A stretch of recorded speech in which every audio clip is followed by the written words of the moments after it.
প্রিয় অষ্টম শ্রেণীর ছাত্রছাত্রী 2025 রায়মার্টিন প্রশ্ন বিচিত্রার ভূগোলের 5 নম্বর স্কুলের সমস্ত প্রশ্নের উত্তরগুলো করে দিলাম। 5 নম্বর স্কুল, তুমি যদি মাঝ সমুদ্রে একটি জাহাজে ডোলড্রামস এ থেকে থাকো তাহলে তুমি নিরক্ষীয় এলাকায় আছো। Option C. দক্ষিণ আমেরিকায় দেখতে পাওয়া যাবে দীর্ঘতম পর্বতশ্রেণী। Option B. অশ্ব অক্ষাংশ দেখা যায় 25 থেকে 35 ডিগ্রি উত্তর দক্ষিণে। Option B. রকি পার্বত্য অঞ্চলের উষ্ণ বায়ু চিনুক নামে পরিচিত। Option C. আমেরিকা যুক্তরাষ্ট্রের মধ্যে সর্বাধিক গম উৎপন্ন হয় ডাকোটা রাজ্যে। Option B. সেন্ট লরেন্স নদীর উৎস হল অন্টারিও হ্রদ। Option B. যে তাপমাত্রায় বায়ু সম্পৃক্ত হয় তা হলো ওই বায়ুর শিশিরাঙ্ক। Option B. অ্যানাবেটিক বায়ু একটি সামরিক বায়ু। Option B. পৃথিবীর বৃহত্তম নদী হলো Amazon. Option B. Bumpy cloud নামে পরিচিত স্ট্র্যাটোকিউমুলাস মেঘ। Option B. দুয়ের দাগে একটি শীতল স্থানীয় বায়ুর নাম হলো বোরো। সেন্ট লরেন্স নদী আটলান্টিক মহাসাগরে পতিত হয়েছে। সিরোকিউমুলাস মেঘে ঢাকা আকাশ দেখতে অনেকটা ম্যাকারেল মাছের পিঠের মতো। সিরোকিউমুলাস মেঘে ঢাকা আকাশ দেখতে অনেকটা ম্যাকারেল মাছের পিঠের মতো। উত্তর আমেরিকার হ্রদ অঞ্চলে অ্যাক্রন শহর পৃথিবীর রবারের রাজধানী নামে পরিচিত। পর্বতের অনুবাদ ঢালকে বৃষ্টিচ্ছায়া অঞ্চল বলা হয়। নিরক্ষীয় অঞ্চলে সারা বছর নিম্নচাপ বিরাজ করে। 1914 খ্রিস্টাব্দে পানামা খালটি কাটা হয়।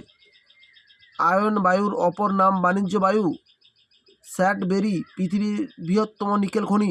স্যাটবেরি পৃথিবীর বৃহত্তম নিকেল খনি। পৃথিবীর শ্রেষ্ঠ ময়দা উৎপাদক কেন্দ্র হলো ব্যাফেলো। তিনের দাগে শুদ্ধ অশুদ্ধ। আয়ন বায়ুর গতিবেগ উত্তর গোলার্ধের তুলনায় দক্ষিণ গোলার্ধে কম। ভুল। উত্তর গোলার্ধের তুলনায় দক্ষিণ গোলার্ধে বেশি। অ্যাঞ্জেলো পৃথিবীর উচ্চতম জলপ্রপাত। ঠিক। আমেরিকা যুক্তরাষ্ট্রের ডাকোটা রাজ্যে সবথেকে বেশি গম উৎপাদিত হয়। ঠিক। ওরিনোকো নদীর অববাহিকায় ল্যানোস সমভূমি অবস্থিত। ঠিক। সুন্দরবনকে পৃথিবীর ফুসফুস বলা হয়। ভুল। সেলভা অরণ্যকে পৃথিবীর ফুসফুস বলা হয়। পম্পাস অঞ্চলের স্থানীয় বায়ুর নাম পম্পেরো। ঠিক। দুই মেরুবৃত্তে প্রদেশের নিম্নচাপ সৃষ্টি হয়। দুই মেরুবৃত্ত প্রদেশে নিম্নচাপ সৃষ্টি হয়েছে। ঠিক। বায়ু সবসময় নিম্নচাপ অঞ্চল থেকে উচ্চচাপ অঞ্চলের দিকে প্রবাহিত হয়। ভুল। উচ্চচাপ থেকে নিম্নচাপের দিকে প্রবাহিত হয়। লিবিয়া মরুভূমির উষ্ণ ও ধূলিপূর্ণ বায়ুকে সিরক্ষ বলা হয়। ঠিক। কানাডিয়ান শিল্ড অঞ্চলের উত্তর দিকে সাভানা জলবায়ু দেখা যায়। ভুল। অতি শীতল তুন্দ্রা জলবায়ু দেখা যায়। অতি শীতল তুন্দ্রা জলবায়ু দেখা যায়। আমাদের ভিডিওটি যদি তোমাদের ভালো লেগে থাকে তাহলে তোমরা লাইক করো, শেয়ার করো। চ্যানেলে নতুন হয়ে থাকলে চ্যানেলটিকে সাবস্ক্রাইব করো। চারের দাগে টিকা লেখো। ITCZ 125 নম্বর পৃষ্ঠা 6 দাগের প্রশ্নের উত্তরটি তোমরা দেখো। ITCZ এই প্রশ্নের উত্তরটি তোমাদের লিখতে হবে।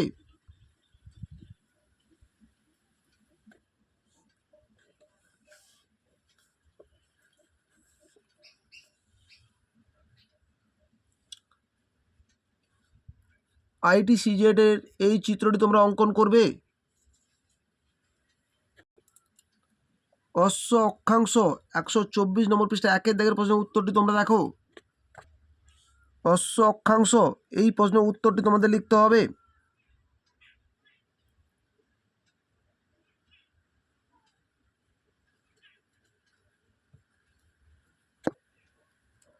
বাইশ ব্যালট সূত্র 125 নম্বর পৃষ্ঠার 5 দাগের প্রশ্নের উত্তরটি তোমরা দেখো।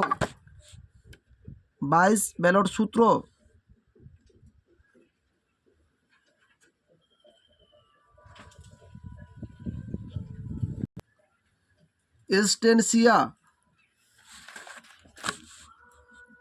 এস্টেনসিয়া কি এই প্রশ্নের উত্তরটি তোমাদের লিখতে হবে।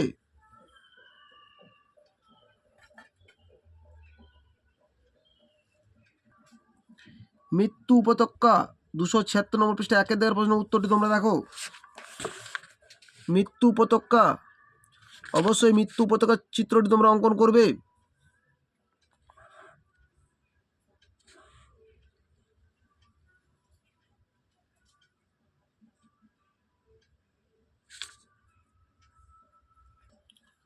যোজক 274 নম্বর পৃষ্ঠা 3 দাগের প্রশ্নের উত্তরটি তোমরা দেখো।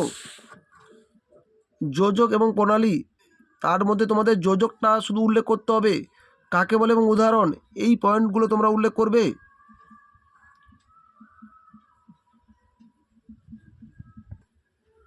পাঁচের দাগে চিত্রসহ সমুদ্রবায়ু ও স্থলবায়ুর উৎপত্তি ও প্রভাব আলোচনা করো। 113 নম্বর পৃষ্ঠা 10 দাগের প্রশ্নের উত্তরটি তোমরা দেখো। সামরিক বায়ু সংজ্ঞা দাও। সামরিক বায়ুকে শ্রেণীবিভাগ আলোচনা করো।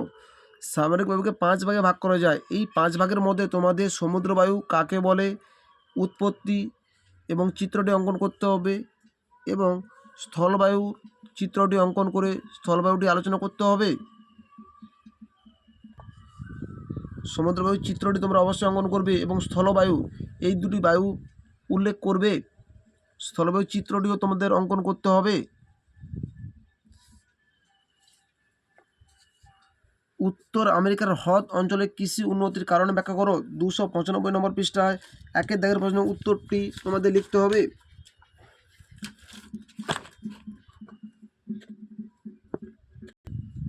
হ্রদ অঞ্চল কৃষিকাজে উন্নত ব্যাখ্যা করো। এই প্রশ্নের উত্তরটি তোমাদের লিখতে হবে।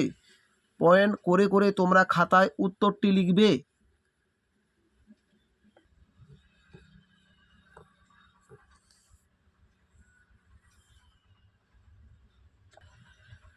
কানাডার শিল্প অঞ্চলে কাষ্ঠ ও কাগজ শিল্পে উন্নত কেন?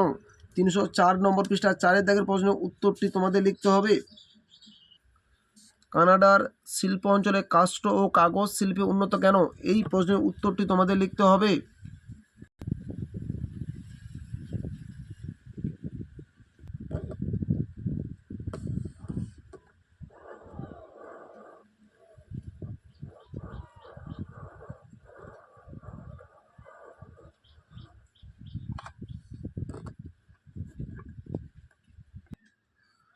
পম্পাস অঞ্চলের কৃষিকাজ, 349 নম্বর পৃষ্ঠা 4 দাগের প্রশ্নের উত্তরটি তোমাদের লিখতে হবে।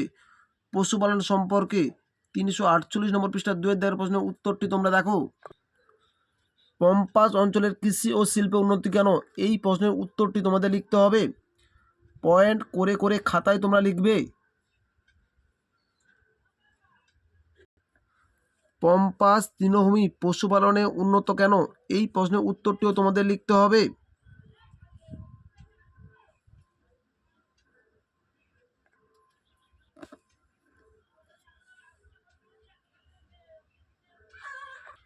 আমাদের ভিডিওটি যদি তোমাদের ভালো লেগে থাকে তাহলে তোমরা লাইক করো, শেয়ার করো, কমেন্ট করো। আমাদের চ্যানেলে নতুন হয়ে থাকলে চ্যানেলটিকে সাবস্ক্রাইব করে পাশে থাকা বেল আইকনটিকে প্রেস করে রাখো। আমাদের ভিডিওগুলি আপলোড হওয়ার সাথে সাথে সবার আগে তোমাদের কাছে নোটিফিকেশনটি পৌঁছে যাবে।